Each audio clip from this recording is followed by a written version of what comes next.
Veja o primeiro comentário, isso aqui diz muito sobre o nosso trabalho. Esse Ítalo Vieira diz o seguinte: já xinguei muito esses caras por conta da última eleição, mas agradeço por eles terem tomado tal caminho, porque hoje são a única alternativa a tudo que existe na política brasileira. Terão meu apoio.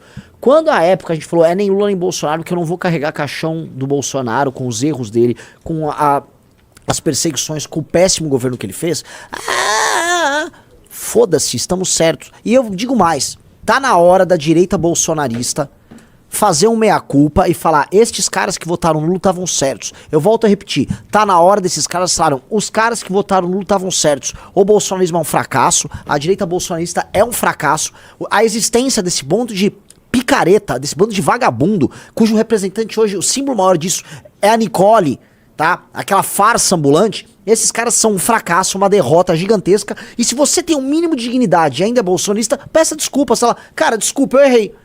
Nunca deveria ter incensado um idiota à presidência da República. Ele foi um péssimo presidente, eu não devia ter colocado esse cara pra reeleição.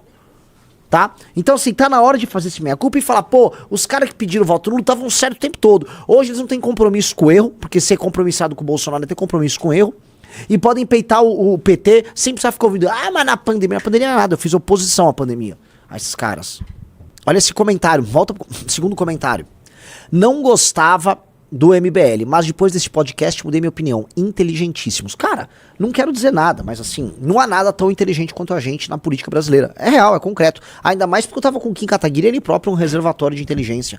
Eu apenas tava lá falando minhas besteiras, uns palavrões aqui, uns palavrões ali, uns berros aqui, acolá.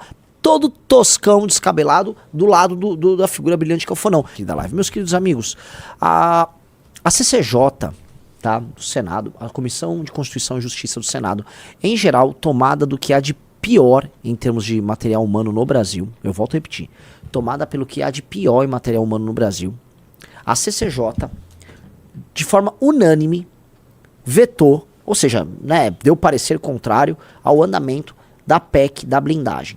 Ou seja, a chance dessa PEC da blindagem, essa PEC criminosa, passar é nula. E quem são os sujeitos que vieram a público e falaram, não, eu vou votar contra essa putaria? Tem aí, veja só, votação do relatório, o relatório é contrário à PEC, então você votar sim é votar contra a PEC. Cara, absolutamente todo mundo votando sim.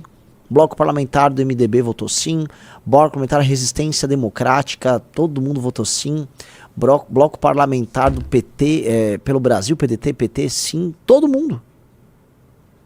Até os bolsonaristas no Senado votaram contra, Riso.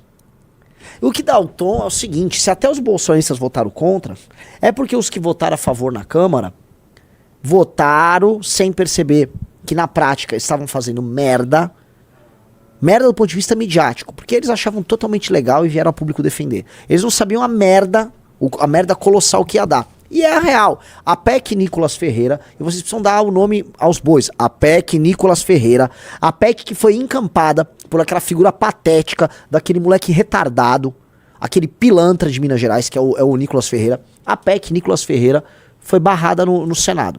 E o recado que tá dado? Olha, o Centrão e a direita na Câmara dos Deputados compõem-se, tá, de um conjunto, de uma escumalha de vagabundos, de bandidinhos e de picaretas de toda sorte, que são passíveis de ser conduzidos porque basicamente votaram ali e depois não tiveram a tal da anistia de volta, dando o tom, novamente, de uma oposição que não apenas não tem moral de nada, é uma oposição burra. É uma das coisas, galera, que quando vocês colocam na mesa, falam, não dá. O Senado derruba, e assim, pode anotar, o Senado, essa história morre no Senado, esse tema não será mais tratado, mas a direita fica com essa pecha, direita bolsonarista, e antigamente eu ficava com um pensamento meio holístico, tipo, não, mas o campo oposicionista, que campo oposicionista? Eu quero que esses caras se fodam, não tem porra de campo nenhum, quero que esses caras se danem, tá? Na prática, esse campo tem mais é que se fuder e acabou, como diria Jair Bolsonaro. Na prática, essa direita aí que não sabe o que faz, tem que ser demonstrada e exposta na rua, em praça pública, como um grupo de pessoas muito burras, primárias, que não tem ideia do que estão fazendo, tá? Esta é a primeira coisa que eu gostaria de levantar e trazer para vocês. A segunda coisa que eu gostaria de levantar e trazer para vocês também, tá? É que nós precisamos não silenciar para isso e não, vamos dizer, contemporizar. Nós temos que o tempo todo demonstrar por contraste quem nós somos e quem eles são. Nós perdemos quando nós não mostramos para o eleitor que nós somos diferentes. E eu sei que tem gente, inclusive dentro do MBL, que adota o caminho de fingir que o bolsonarista não existe. Não produz conteúdo batendo neles. Tem que bater neles sim. Porque o eleitor, quando ele vai adotar o efeito manada, não é para nós que hoje somos menores. O efeito manada te conduz justamente para a maioria. Então, se você permite que o seu eleitor goste do Bolsonaro ou de um deputado bolsonarista e de você, saiba que a tendência no fim do dia é ele votar neste candidato bolsonarista e não em você. Então você tem que suprir esse eleitor dessas informações. Por isso que as novas gerações de membros do MBL e do Partido Missão precisam ser muito claras e diretas em mostrar: eu não sou bolsonarista e o bolsonarismo é composto de gente burra e picareta. O bolsonarista é um bando de pilantra. E é isso que dá quando você é pilantra. Não apenas a sua intenção é pilantra, mas ela termina demonstrada pelos adversários e permite que picaretas de toda sorte venham pintar como, vamos dizer, heróis, libelos da luta anticorrupção. Como a gente viu ali. Eu pego aquela lista dos deputados que tá aí na tela, dos senadores que tá aí na tela, isso pode botar aí, né? Aí eu vejo certos nomes que eu fico assim: Jader Barbalho lutando contra a corrupção, Renan Calheiros lutando contra a corrupção, Eduardo Braga lutando contra a corrupção. Ciro Nogueira não votou, né? Porque, e diz muito, eu não sei se, o que acontece, ele tava de licença. Por que o Ciro Nogueira não votou? Porque o Ciro Nogueira é o cara que patrocinou essa agenda na Câmara dos Deputados. Seria o cúmulo ele votar pra ferrar essa PEC. Aí, petistas votando pra barra PEC. Ou seja, olha que coisa grotesca, olha que coisa bizarra. Vocês deram pro Renan Calheiros um momento de brilho em que ele pode dizer que ele barrou um projeto muito ousado para pró-corrupção. Temos agora a figura do Renan Calheiros antissistema.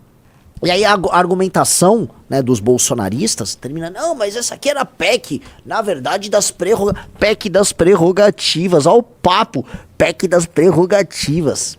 É muita picaretagem. Meus queridos amigos, não é pouca, é muita picaretagem. Muita picaretagem.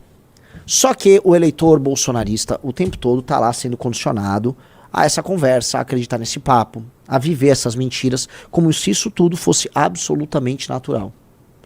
Como se não, veja só, é isso, né? Isso foi uma PEC para nos blindar contra o STF. Blindar contra o STF? Vocês estão blindando todo tipo de crime. Volta a colocar, quer fazer os deputados escaparem? É só propor um foro especial para além do STF. É um outro foro. Eu já falei, quer montar um projeto disso? Muito simples. Olha, vamos fazer através de desembargadores, você sobe desembargadores dos estados de maneira sortida, você cria uma corte e no sorteio dos processos contra os deputados, o deputado não pode cair num desembargador ou numa turma que seja de gente da região dele. Então o cara do Nordeste, ele vai cair numa turma de desembargadores do Sul, Sudeste, Centro-Oeste, Norte. Pra quê? Precisam ter pressões regionais. Pronto.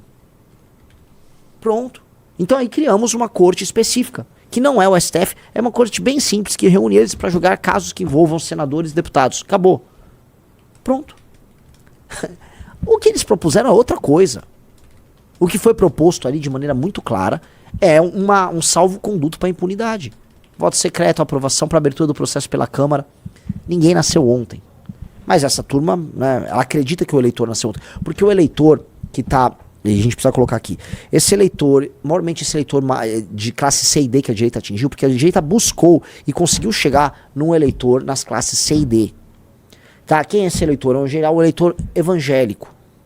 E esse eleitor evangélico, alguns pertencem a denominações sérias, outros são pessoas que pertencem a denominações que já fazem um abuso sentimental, emocional, psicológico delas. E esse abuso, que pode ser feito por um pastor picareta, também pode ser feito por um político picareta. A linguagem é a mesma. E você tem da parte desse eleitor uma lealdade, uma fidelidade canina, somada a uma falta de entendimento da realidade. Então a pessoa acredita: ai, poxa, o Nicolas me falou que é uma boa ideia apoiar a PEC da impunidade, deve ser um caminho bom. E o Nicolas mentiu pra esse cara. O Nicolas chegou, né? E assim, um cara como o Nicolas e como esses outros deputados bolsonaristas, eles tinham uma responsabilidade ainda maior para com o próprio eleitor. Nós falamos com um público que é mais esclarecido. Então nós podemos tratar com esse público em outros termos. Eles falam com um público que é menos esclarecido. Portanto, há sempre a possibilidade de um abuso intelectual da parte deles para com esse público. Porque o público é menos esclarecido. Então, isso pressupõe que eles têm que ser muito responsáveis nas ações deles para isso não se configurar, como se configura o tempo todo, como um abuso intelectual, que é o que é feito recorrentemente. Abuso intelectual leva a erro, manda ir pra frente de porta de quartel, manda defender absurdo, manda tomar remédio que não funciona, manda se expor ao risco durante a droga lá da pandemia, manda defender corrupto, manda falar que tá tudo ok, você instala a base americana no Brasil, manda comemorar que o Donald Trump tá taxando o Brasil. Eles ficam abusando recorrentemente das pessoas. Ah não, agora é o Pablo Marçal, é legal, tira foto, aí ganha a medalha do imbrochável. A relação que eles têm para com esse eleitor é uma relação abusiva.